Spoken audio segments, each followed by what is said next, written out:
Hello, my name is Dale Wilhite. I'm right now living in Alpine, Wyoming, which is just south of the city of Jackson Hole, Wyoming. If you want to find anything about me, go to MySpace, Facebook, or Twitter, where I have accounts. This here is a very simple concept, one that I've been pitching for maybe 5 or 6 years, mostly when I was living in Telluride, Colorado. Although I've had the idea probably since the 1990s, and just began pitching it. I don't know, 5 or 6 years ago. I can't really remember the year I started pitching this concept. Anyhow, it's a concept that should become should be a reality. It should become something that every business in America is required to do, and it's relatively simple. And it would give a lot of people, prospective employees who are looking for work, an answer to as to why they did not get the job in which they applied for.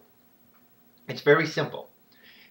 And this should be a mandate by the states, not the federal government. Let each state or locality, city governments, counties, institute this requirement and not let it come from the federal government. The last thing we need is federal government getting involved in things like this. But it should be up to the states and local governments if they want to require employers in their state or city or county to be required to do this. Simply put, it's a mandate that requires that all employers, when they look over a person's application, that they must state why that person did not receive the job. And they can do so very simply by taking something like an index card. And on that index card, it has a list of basic reasons why a person might not be hired. A person's not qualified. Position already filled.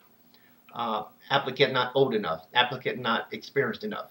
Something like that. And when the personnel people look over the application and decide, well, we're not going to hire this person, they must take that card, mark why they're not going to hire them, and then staple it to the application and then set it aside. If the person that applied for that job calls back or stops asked by to find out, why they didn't get the job, or if they got the job and then why they didn't get the job, then the people in personnel can pull that out and say, this is why you didn't get it. This would help a lot of people who look for work and never get an answer as to why they were not hired when basically they were maybe qualified and they can't understand. I remember having a hard time getting work in Hawaii. First time I was there, I found work okay. Second time I went to the Big Island, and it took me almost a month to get work. And what I found out was that I was having to compete against people with green cards from over in Asia. And what would happen is I would apply for a job, but people in personnel would tell me, well, we don't have any openings. And I would later learn that the reason why they don't have any openings, which they really did, was because people in personnel who were not American were trying to keep people like me, Halleys as we called them, or mainlanders, from getting a job that we applied for so they can get a relative over in the Philippines or China or Taiwan or somewhere, or Korea, the job. It's like when I applied at the King Kamehameha Hotel there on the Big Island of Kaluakona. And I applied for the work, and they told me in personnel, well, we don't have any openings. Well, I got a little bit suspicious about that. So I went around the hotel. I went right to the chef, a Halley like me. Oh, yeah, we are hiring. But see, personnel said they were not hiring. And it turns out that the people in personnel, again, who were not American, one was, but the other one wasn't, were trying to bring people from their own country into Hawaii, and they didn't want people like me taking their jobs. I got the job. I had to go through 5 interviews, but I got the job.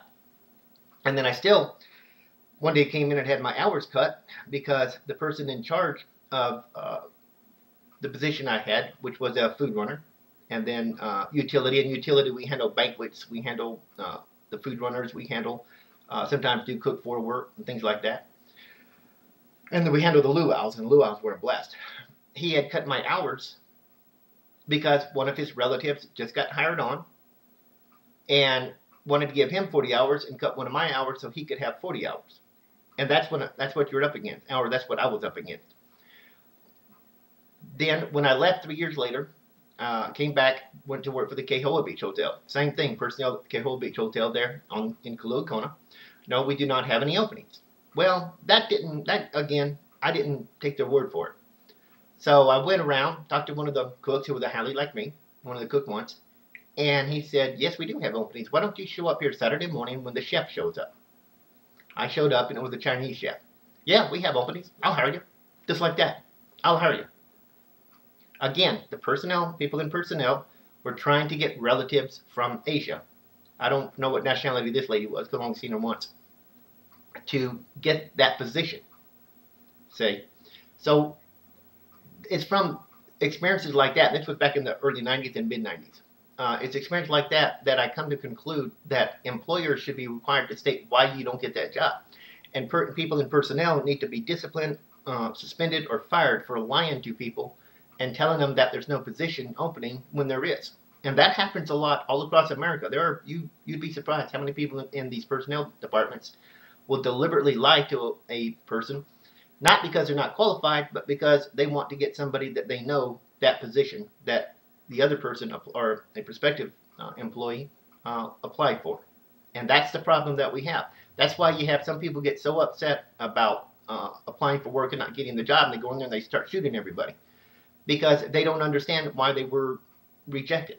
And I think the way personnel hire people needs to be really examined, and some of the policies need to be changed. And as I said, they need to be suspended or fired for lying to somebody and telling them there is not an opening. Because the hardest part of getting work is getting through the personnel department. It's just amazing how many personnel departments I've been through earlier in my lifetime who just outright lie about job openings.